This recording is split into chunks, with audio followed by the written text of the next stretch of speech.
guys, it's Jordan and welcome back to my channel. Today we're going to be talking about all of the books, movies, and TV shows that I consumed in February. So let's go ahead and get on into the books. So the first book that I read this month was Isla and the Happily Ever After by Stephanie Perkins. I finally finished this trilogy. This is the final book in a contemporary companion trilogy. In this one we follow Josh and Isla, who are both students at the School for Americans in Paris boarding school that we first see in Anna and the French Kiss. This is the only book in the companion trilogy where we actually see the relationship while they're in the relationship. The first two books really follow the characters leading up to their relationship. This one was really nice and refreshing because we actually saw Josh and Isla go on this whole overarching journey together. And I really liked that. It felt so much more realistic, even though kind of a case of insta-love, I would say, but I feel like it was only because she had so many pages to fit the story in. She really wanted to get into the meat of the relationship, so she kind of sped up their meeting and getting together, which didn't necessarily bother me that much. I thought they were adorable, and by the time I was halfway into the book, I had even forgotten that it was within like 50 pages that they were professing their love to each other. If you do really dislike insta-love, you might not be able to get past that in this book. I really think that they had a beautiful relationship together. I really liked them together. I really liked their dynamic. That kind of overshadowed the insta-lovey nature, in my opinion. And because we see that full circle of the relationship, I found this story to be the most heartbreaking out of the three. Also, I absolutely loved the ending of this book. We get to see all the other characters from all the other books, and it was perfection. I do also have a full in-depth book talk for both Anna and Lola. I will link those if you want to check them out. But I ended up giving Isla and the Happily Ever After by Stephanie Perkins a 4 out of 5 stars, just like the first two, because they were all wonderful. Next, I read Shadow and Bone, Siege and Storm, and Ruin and Rising, all by Leigh Bardugo. This is the full Grisha trilogy. In this trilogy, you follow a young girl, Alina, who is a member of the First Army, which is the human army in this world. The Second Army is the army of Grisha, and Grisha have these magical powers. They're separated into different categories. At the start of the novel, they're planning to cross the stretch of land called the Unsea, or the Shadowfold. It's basically this area of darkness that houses monsters in it. People who cross it tend to die. So they're going through the Shadowfold with the Second Army. An event happens involving Alina that kind of sets off this chain reaction for the rest of the trilogy. I absolutely adored this trilogy. I am so glad I decided to give it a chance and that I read it, because it's probably one of my favorite trilogies of all time now. I really love the world. I think that the world building is done so much better in this trilogy than what she did in Six of Crows. And so I think this is a much better introduction to the Grishaverse than Six of Crows. I loved Alina. I thought that she was so brave and powerful and humble at the same time. I loved her relationship with Mal as it waxed and waned throughout the trilogy. The ending slayed my soul in every way. I could not have had a better ending. I caught some crossover as well to Six of Crows. We meet one of the gang from Six of Crows in Siege and Storm, which I couldn't handle myself. I thought that was so cool. I love little crossovers like that. I think that it's really awesome when authors do that. And so the fact that I picked up on some in here and that I now know what to look for in reading Six of Crows, I think I'm going to enjoy Six of Crows so much more. I'm so excited to pick it up and reread it. Just I can't wait. I'm so excited. I am going to be doing a full trilogy review over these, so definitely keep your eyes peeled for that if you want to know more of my thoughts. I ended up giving Shadow and Bone and Siege and Storm 4 out of 5 stars, and I gave Ruin and Rising 5 out of 5 stars. Loved it to pieces. And then the last book I read this month was Three Dark Crowns by Kendare. In the story, we follow triplets who are all vying to be queen, and only one of them will win. When they are born, they are either born as a naturalist, an elemental, or a poisoner,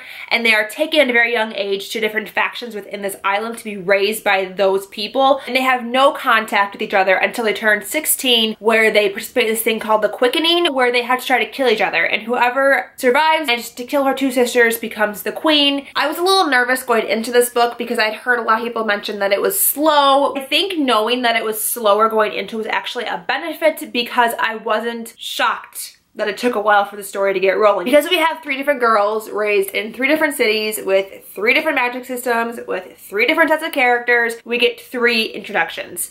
So it could feel a little long in the beginning, but they're very distinct. The 3 different girls are very different. They're cultures are very different, and I really enjoyed that they all stood on their own really well. Two of the girls, though, have a really wonderful interconnecting storyline, so there are things from both their lives that weave together and give them a little bit more of a relationship. And the third girl is just like left out. I didn't like that she wasn't as included as the other two girls, so I'm hoping we see more of her in the second book and that her story intertwines with the other two girls much more. So I was definitely more invested in the two girls who had an interconnecting story. I felt their struggle with having to kill each other, and the other girl was just like over here like, well, look at me. I didn't feel for her as much because she didn't have any extenuating relationships. Each girl does have a romantic interest, but it is not a heavily focused area. It is much more important for them to make political alliances and political relationships than it is to have any kind of personal loving relationship. The society that they live in is also a matriarchal society, and I liked what Kendare Blake did with that. She played with gender roles in a way that a lot of like common things you find among men in society were common for the women in the society. She did it very subtly, but it made a difference. It was very refreshing and different and not something I have read before. There's also something kind of stylistically different about the writing. I can't pinpoint what about it was different, but there were times when I wasn't sure which character she was referencing when she used pronouns, and I would get a little bit confused in dialogue because I wasn't sure who was talking and to whom they were talking. Halfway through it, I had gotten the flow of it and I was fine. I ended up giving Three Dark Crowns by Kendare Blake a 4 out of 5 stars. Those were all the books that I read in the month of February. Let's go ahead and talk about the TV shows that I watched.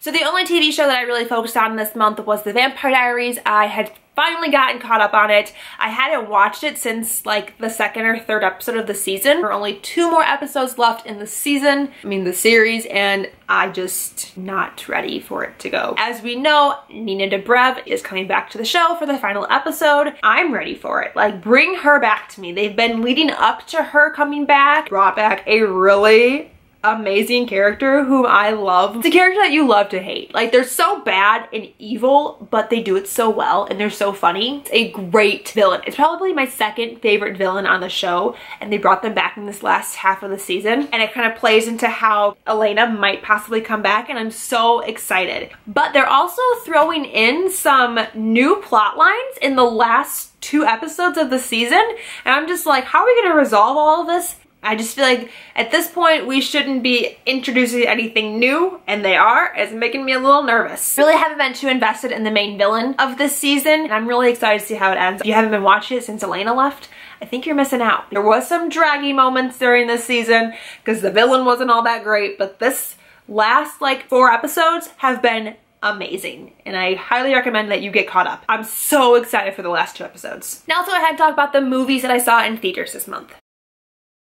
I only saw 1 movie in theaters, and that was 50 Shades Darker, and I gotta be honest, I actually liked this movie. I know, blasphemy, right? I hated these books so much. Like, let's just get that down, because I feel like when you say that you like 50 Shades of Grey in any capacity, people come for you. I don't support themes of the books at all. I think the books are trash, but I felt that this movie was so much better than the book. I remember reading the books and feeling like Christian was completely unredeemable. Like, there was nothing Christian could do to make me feel like he was worth anything. In the 3rd book, though, wants to like punish her and hurt her even though they're in a relationship together. It still says these things to her that are abusive and just terrible things, and I felt like in the movie they did a much better job of showing growth in Christian. Like, I felt for him more. The relationship just felt so much more positive. Like, it felt like it was going in a more positive direction